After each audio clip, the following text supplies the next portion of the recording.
오늘 함께 보실 말씀은 전도서 2장 12절에서 17절까지 말씀입니다.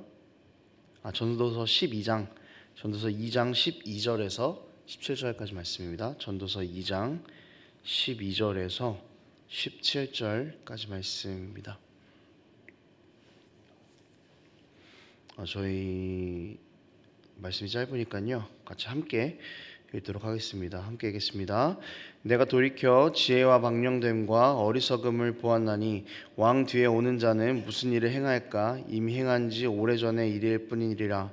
내가 보니 지혜가 우매보다 뛰어남이 빛이 어둠보다 뛰어남 같도다. 지혜자는 그의 눈이 그의 머릿속에 있고 우매자는 어둠 속에 다니지만 그들 모두가 당하는 일이 모두 같으리라는 것을 나도 깨달아 알았도다. 내가 내 마음속으로 이르기를 우매자가 당하는 것을 나도 당하리니 내게 지혜가 있었다 한들 내게 무슨 유익이 있으리요 하였도다. 이에 내가 내 마음속으로 이르기를 이것도 헛되고 헛되도다 하였도다. 지혜자도 우매자와 함께 영원하도록 기억함을 얻지 못하나니 후일에는 모두 다 잊어버린 지 오래할 것임이라. 오호라, 지혜자의 죽음이 우매자의 죽음과 일반이로다. 이러므로 내가 사는 것을 미워하였노니 이는 해 아래에 사는 일이 내게 괴로움이요 모두 다 헛되어 바람을 잡으려는 것이기 때문이로다. 아멘. 전도서 2장은 이제 인생을 살아가면서 저자가 열심히 찾았던 세 가지를 이야기를 하고 있습니다. 첫 번째로는 어제 본문에 나오는 이야기였는데요, 이제 즐거움을 찾았습니다. 그리고 둘째는 오늘 본문인데요, 이제 지혜를 찾는 그런 모습이 나옵니다. 그리고 내일 본문에서는 이제 열심히 일을 해서 성취를 찾는 그런 모습이 나옵니다. 오늘은 저자가 이렇게 자기가 살아가면서 열심히 찾았던 것 중에 두 번째인 지혜에 대한 이야기를 하고 있습니다. 이 지혜에 대해서 어떻게 이야기하고 있는지 함께 살펴보았으면 좋겠습니다. 저자가 자신이 열심히 찾았던 것을 이야기하고 있는 이유는 강조하고 싶은 것이 있어서 이렇게 이야기를 하는 것일 것 같습니다. 우리가 전도서의 주제를 이야기할 때 헛되다, 헛되고 헛되다, 소용없다, 이제 이런 이야기들을 좀 많이 하는데, 이게 약간 오해가 될 수 있는 것이, 그래서 마냥 뭘 해도 다 소용이 없다라고 말하는 것처럼 잘못 들려질 수도 있겠다라는 생각을 합니다. 하지만 이 저자가 자신이 열심히 찾았던 것을 이야기하고 있는 이유는 열심히 살아도 소용이 없다라는 것이 아니라 열심히 사는 것보다 더 중요한 것이 있다라는 것을 알려주려고 했던 것이죠.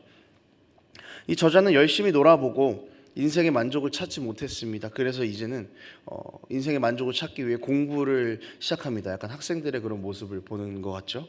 노는 것이, 그 즐거움이 자신의 만족을 채워주지 못했다는 것을 경험했기 때문이죠. 그래서 이제 노는 거 말고 지혜를 찾다 보면은, 이 지혜를 가지면은 내가 만족할 수 있는 어떤 결과를 가지고 올 수 있지는 않을까라고 그렇게 생각했던 것처럼 보입니다.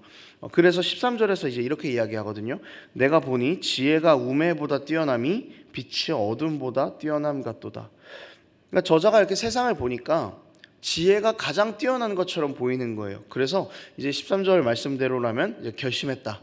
이제 지혜가 있어야 한다. 그래야 내가 뛰어난 사람이 될 수 있고, 그래야 내가 세상을 좀 잘 살 수 있겠구나라는 결심을 했던 것으로 보여요.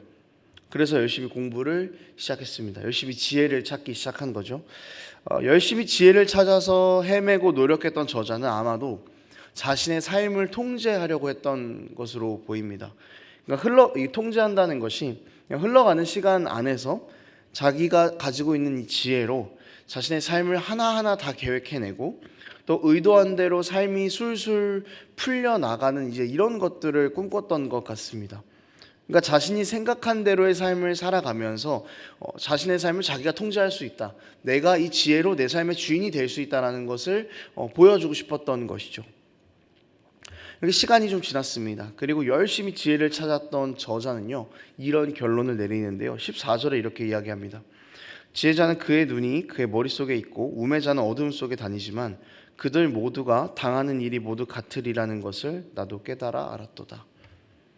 열심히 이렇게 지혜를 찾은 저자는요, 허무함 앞에 마주하게 됩니다. 그러니까 13절에서 14절 사이에는 13절에 결심을 하고 14절이 오기까지 지혜를 열심히 찾았던 그 삶의 그 시간의 간극이 있는 겁니다. 이게 지혜자가 있고 우매자가 있었는데 이 저자가 가만히 보니까 지혜자나 우매자나 당하는 일이 모두 같다라는 이 결론을 내리게 되는 거죠. 그러니까 아무리 지혜로운 사람이라도 자신의 삶을 결국에는 통제할 수 없고, 아무리 우매한 사람도 역시 자기의 삶을 통제할 수 없다라는 그 같은 결론을 보게 된 것입니다.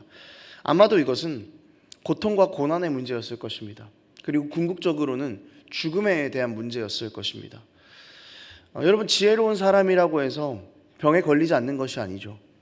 우매한 사람이라고 해서 병에 더 잘 걸리는 것이 아닙니다. 지혜로운 사람이라고 해서 죽지 않는 것이 아닙니다. 더 늦게 죽는 것이 아닙니다. 우매한 사람이라고 해서 더 빨리 죽는 것이 아니죠. 그러니까 누가 어떤 병에 걸리느냐, 누가 삶에 어떤 어려움을 당하냐, 먼저 죽느냐, 늦게 죽느냐, 이런 삶의 문제들이 지혜로움과는 아무런 상관이 없는 문제라는 것을 발견하게 됐다는 것입니다. 자신이 그렇게 열심히 이렇게 추구했던 지혜가 잡을 수 없는 이 바람을 잡는 일처럼 보였으니 그게 얼마나 허무했겠습니까? 열심을 가지고 일한 사람은요, 여러분, 성취감이 정말 큽니다. 그렇지만 반대로 박탈감도 정말 큽니다. 지혜를 갖기 위해서 발버둥을 치면 발버둥을 쳐본 사람일수록 자신이 원했던 지혜로 삶을 통제하려는 시도가 물거품이 된다면 더 큰 박탈감을 느끼게 되는 것이죠. 저자가 왜 이렇게 자신의 삶을 지혜로 통제하려고 했을까를 생각해 보면 결국 이 나라는 존재의 의미를 확인하고 싶었던 것 같습니다. 내가 내 삶을 통제해내고 내가 앞으로 갈 때 갈 수 있고 내가 멈출 때 멈출 수 있고 이런 통제력을 내가 삶에 가질 때, 내가 내 삶을 주도해 나갈 때 비로소 나는 스스로 의미 있는 존재다라는 그런 생각을 가지고 있었던 거죠. 내 삶을 내가 가진 지혜로 이루어야 의미가 있다라는 생각을 했던 것입니다. 그런데 여러분, 성경은 그렇게 이야기하고 있지 않죠. 십자가 위에서 예수님께서 돌아가실 때 하신 말씀은 다 이루셨다 했습니다. 그리스도인들의 자신에 대한 의미는 여기서부터 찾아서 시작해야 하는 것이죠. 십자가 위에서 예수님께서 다 이루셨다라고 말씀하신 이 한마디가 있다면 우리는 우리의 삶의 의미를 나의 지혜와 나의 어떤 삶에 대한 통제권으로부터 찾지 않아도 괜찮습니다. 박탈감을 느낄 필요가 없는 것이죠. 주님께서 우리는 통제할 수 없는 우리의 삶을 영원한 삶으로 통제해 주셨고, 내 삶의 의미도 역시 십자가에 있다면 하나님의 자녀로 영원한 생명을 받을 수 있는 그런 의미 있는 존재가 되는 것입니다. 지혜로 내 삶의 의미를 찾을 필요 없습니다. 지혜로 내가 의미 있는 존재라고 이야기할 필요가 없습니다. 십자가에서 주님께서 다 이루셨다라고 말씀하신 이 한마디 때문에 우리의 존재는 충분히 의미 있는 존재라는 것이죠. 이렇게 된다면 삶의 박탈감도 허무함도 없는 것입니다. 더 이상 내가 이루려다가 내가 통제하려다가 실패하는 이 반복 가운데에서 신음하고 낙심할 필요가 전혀 없다는 것이죠. 예수님께서 이미 우리의 삶을 다 채워 넣으셨습니다. 그리고 가장 지혜로운 길을 우리에게 알려주셨고 그 길을 걸어가라고 이야기하시는 것입니다. 그러면 우리는 지혜로서 찾으려고 했던 이 허무함과 실패와 고난과 죽음의 문제를 완전하게 해결할 수 있습니다. 내가 통제하려던 삶을 더 이상 내가 통제하지 않아도 괜찮습니다. 온갖 박탈감들과 부족하다는 생각을 하지 않아도 괜찮습니다. 하나님을 벗어나서 지혜를 쫓지 말고 이 하나님 아래에서, 이 십자가 아래에서 지혜를 쫓는 우리가 되기를 원합니다. 지혜가 필요 없다는 것이 아닙니다. 어떤 지혜가 더 중요한가를 이야기하고 있는 것입니다. 우리가 삶에서 내 삶의 통제권을 가지려고 추구하는 그 지혜보다 주님께서 다 이루셨다고 말씀하신 그것을 아는 지혜가 훨씬 더 중요하고 본질적인 지혜라는 것입니다. 여러분, 우리가 하나님을 벗어나지 않고 하나님께 매달려서 주님께서 우리에게 말씀하신 이것을 바라보는 지혜가 있다면 세상의 지혜를 쫓아가던 우리의 허무함이 완전함과 완전한 체험으로 바뀌어지는 것을 경험하게 될 것입니다. 그러니 우리 삶에서 하나님을 바라보는 그 지혜를 가지고 우리 삶의 존재를 다시 한번 찾아내는 그런 우리 삶이 되었으면 좋겠습니다. 말씀을 정리하겠습니다. 여러분, 고난의 문제, 고통의 문제, 특히 죽음의 문제 앞에서 자유함을 줄 수 있는 것은 하나님의 말씀이 유일합니다. 말씀을 믿음으로 받아들임으로 우리에게 주어지는 자유함이 있습니다. 더 이상 박탈감을 느끼지 않아도 괜찮습니다. 더 이상 허무함을 느끼지 않아도 괜찮습니다. 나라는 존재를 찾기 위해서 아둥바둥하지 않아도 괜찮습니다. 우리가 여전히 찾고 있는 그 모든 것들이 십자가 아래에서 이미 완전하게 우리에게 주어졌습니다. 그러니 여러분, 우리는 십자가 아래에서 참된 지혜를 쫓아가기만 하면 되는 것입니다. 하루하루 다 이루셨다라고 말씀하신 그 주님의 십자가 아래에서 주어진 영생을 쫓으며 참된 지혜를 품고 살아가는 그런 우리의 삶이 되기를 원합니다. 기도하겠습니다.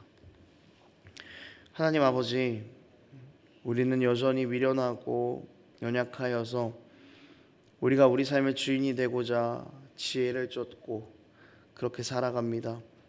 그렇지만 그 가운데에서 우리가 통제할 수 없는 것들을 마주하게 될 때 느꼈던 박탈감들이 있습니다. 그러나 주님, 이제 우리가 이런 것들로부터 자유하기를 원합니다. 다 이루셨다고 말씀하신 예수 그리스도의 십자가 아래에서 참된 지혜를 쫓으며 예수 그리스도께서 우리에게 주신 그 생명의 지혜를 바라보고 그것을 붙잡고 살아가는 우리가 될 수 있도록 도와주시옵소서. 우리 존재의 의미와 우리 삶의 영원한 만족을 십자가 아래에서만 찾기를 소망하는 우리 삶이 되기를 원합니다. 주님, 우리는 연약하지만 그때마다 주님께서 우리에게 힘을 주셔서 다 이루셨다 말씀하신 그 십자가를 붙잡고 살아갈 수 있는 지혜를 우리 가운데 더하여 주시옵소서. 감사드립니다. 예수님의 이름으로 기도합니다.